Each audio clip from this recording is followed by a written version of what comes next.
Track and field performances aren't just improving, they're exploding. Performances that would have gotten athletes a first-team All-American only a couple of years ago are now leaving them out of the national field entirely.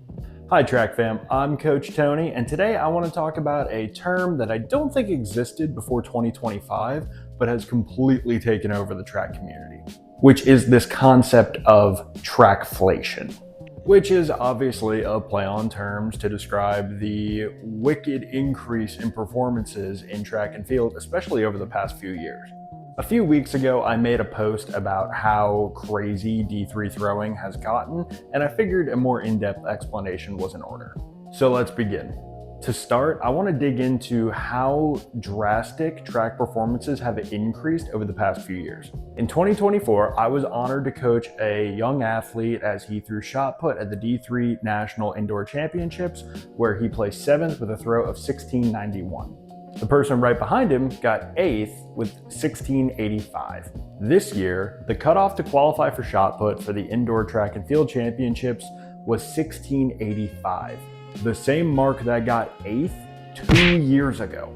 Over just a course of 2 years, the distance that got a first-team All-American is now the bare minimum to even get into the meet. On my Instagram and TikTok, there were all kinds of comments talking about how the cutoff in 2022 was like 1545, or how a thrower who got 5th in 2023 threw 1650. Staying in 2023, the 8th place distance for men's weight was 1867, which is only 1 centimeter further than the qualifying mark for this year. And I completely understand that if you can hit the qualifying mark in the actual meet, that's usually a pretty good performance. But this is on a completely different level. And just taking a bird's eye view of some of the qualifying marks for the non-throwing events this year, some of these marks are crazy. A 4:08 men's mile, 3:85 women's pole vault, 48:05 in the men's 400. These are distances, heights, and times that get significant big-time Division I attention, and there's still 19 people in front of them in just Division III. Now, this is a throwing channel, so I'm not going to speculate as for what's happening on the track.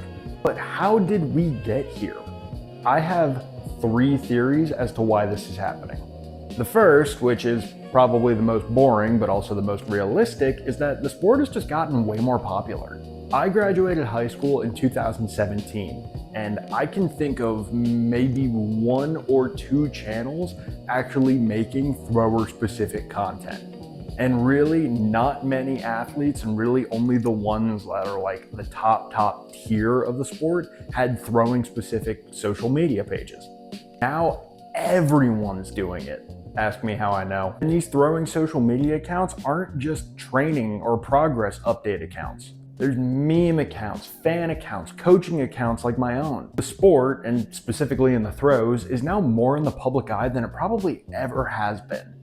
And more public attention leads to more athletes doing the sport. When the overall pool of athletes grows, so does the talent. From there, I would say the second reason for this rise of trackflation is how athletes are following coaches. I can say from experience that there are amazing coaches at every level of the sport, from D1 all the way down to junior college. And unfortunately, I think college football has kind of ruined people's perception of this because they only hear about amazing coaches at giant Division I universities. But in track, the skilled coaches are dispersed everywhere. For example, the University of Wisconsin-Eau Claire is a throws powerhouse. Their guys have now won 3 straight shot put national titles. And they're boasting one of the best throws coaching staffs in not just Division III, but all of America. 2 of their main throws coaches are 21-meter shot putter Kurt Jensen and 22-meter shot putter Roger Steen.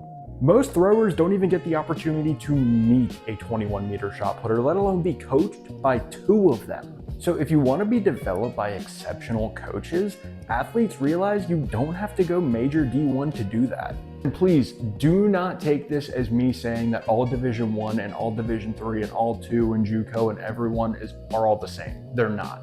I am just stating the fact that there are a lot of coaches in Division III who probably could be decent D1 coaches who choose to stay where they're at for various reasons. Again, this isn't football. There are no positional or event group specific coaches in track and field making millions of dollars to climb up the ranks. Now, to my third point, one that I feel is way more impactful, which is that the highest end of track and field recruiting, so think top end Division I, has become a lot more focused on transfer portal and international recruiting. Now, let me be clear that the transfer portal in track and field is not nearly as prevalent as it is in football, where it's basically a mini free agency, but it is still impactful.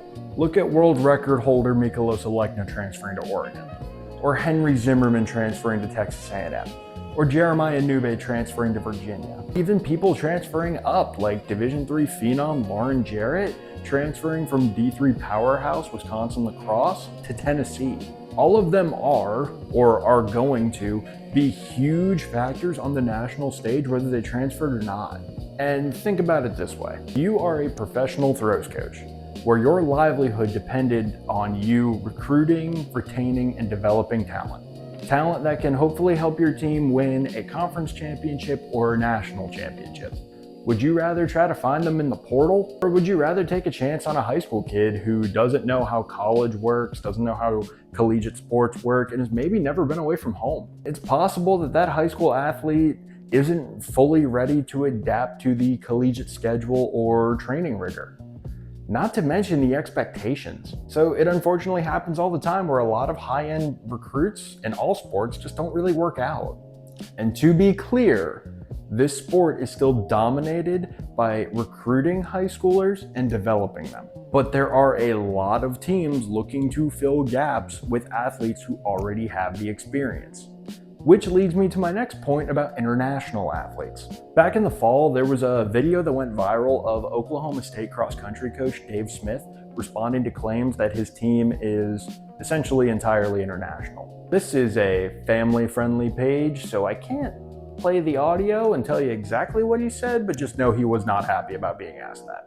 And to be fair, the rise of international athletes is a lot more prevalent in cross-country than it is in just track and field. At the 2025 National Men's Cross Country Championships, 29 of 40 spots were occupied by international athletes.